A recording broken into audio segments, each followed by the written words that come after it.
everyone, ito nga si Lion ang nakikita nyo. So, by the way, pumunta nga kami dyan sa Ocean Adventure. So, ayan, manonood kami ng show ng Sea Lion. So, ayan. So, first time ko yan guys, mga panood ng Sea Lion show. Ayan, so, and then, now ko lang din nalaman yung Sea Lion na yan. So, pasensya na kayo mga guys. Bawal tayong may voice dyan kasi may tugtog. So, masisi tayo. Ayan. So, kaya ganyan lang mga guys. Ayan. Panoorin nyo na lang yung show nila. Ayan. So, actually, sabi nga ng mga, ayan, mga nagtuturo dyan is very long time to teach the Sea Lion.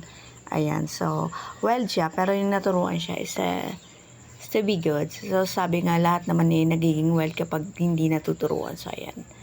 But look at that. She's good. They're good to teach na. So, ayan. So, ayan na nga. So, simula na sila ng show nila. So, tinuturuan nila kung ano sinasabi nila. Sinusunod nila. So, actually, may may pito. Kung anong pinipito nila, so yun ang susundin nila. So, ibig sabihin, yung nagturo niya, siya lang ang pakikinggan niya. So, the other side, kami mga nanonood, hindi sila makikinig sa amin. So, kung sino lang yung nagturo sa kanya or naririnig niya yung pito, yun lang ang susundin niya. So, ayan. Diba? Teacher. Say hi. It's like that. So, ayan mga guys. So, nakakatuwa siyang panoorin mga guys. Ayan. So, simula na sila. So, sinasabihan sila. Ayan. Diba? Saying thank you. And after that, mag-show na sila. So, ayan. Diba? Malungkot yun. Malungkot yung isa. He's sad.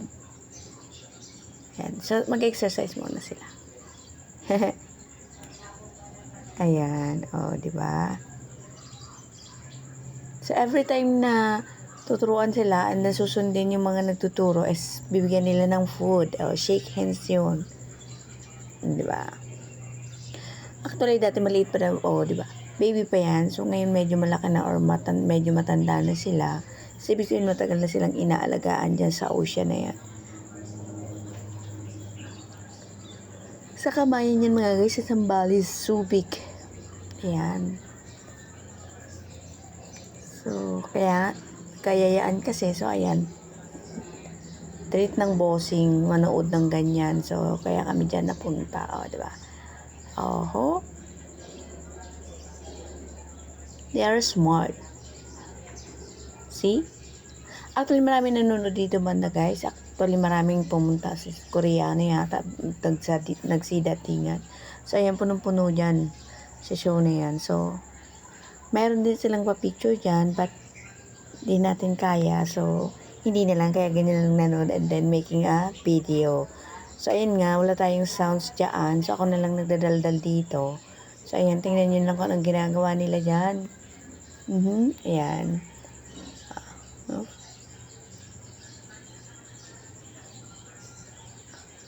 Sa sound sila sumusunod guys. Then sa wave ng kamay. Kung anong yung wave ng kamay, yun ang susundin nila.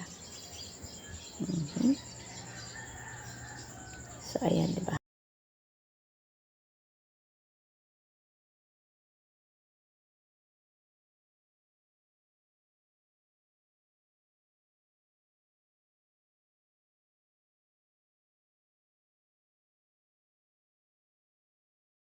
The Marine Patrol must have it. That will be the remarkable self-control. So this is what I am going to do. So I'm going to ask Corey to lie down here on the deck just like that. Okay, and now I will place 4 very juicy fish. There you go, right in front of Corey's face. So the rule is she can only eat this fish on the clap of my hands for only 1 at a time. So let's start with the first fish. First fish, Corey, come on. There you go, she eats and she stays. See that? Okay, now let's try the second fish. Okay, she eats and she stays again. Great job, Corey. Okay, now folks, I want you to fool her. Everybody, come on. Clap your hands. Louder. See that? She's not listening to you. Okay, Corey, third fish. There you go. So one more fish to go and we are done. So last fish. Hey,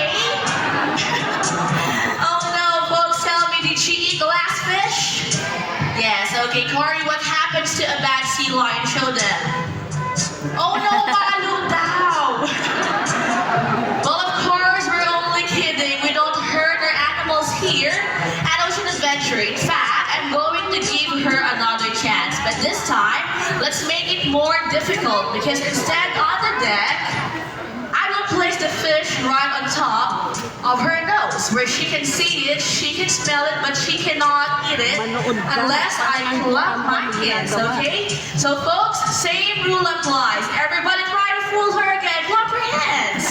Louder. I'll see that. She won't eat it unless I clap. And that is self-control. Great job, Corey.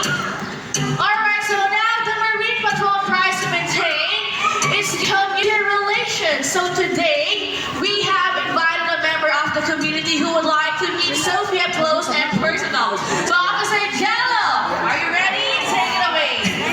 Okay, to you, Officer Kim and Police Sarlacicus, and the team Tertius. Okay, ma'am, come closer. Alright, hello, ma'am.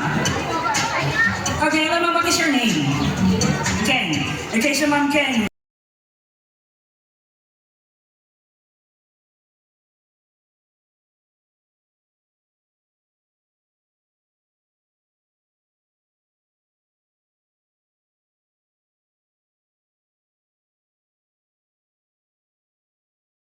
Agility, and that is the Sea Lion Fit Challenge.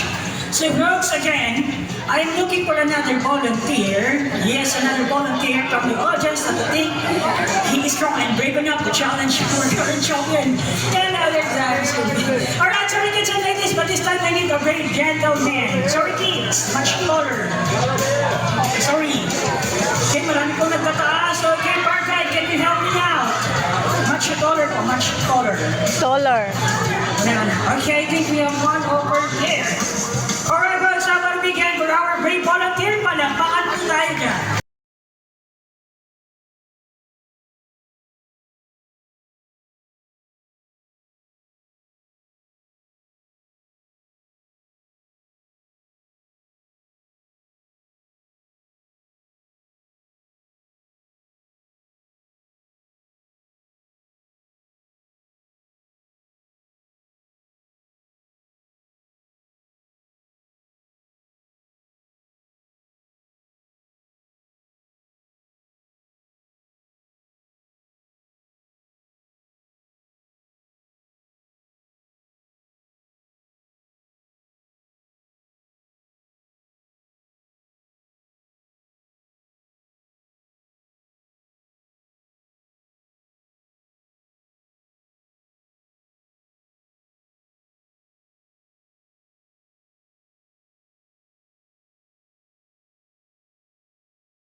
Ready? Okay, folks, if you are ready, count with me in 1, 2, 3, 5. Okay, sir, markers.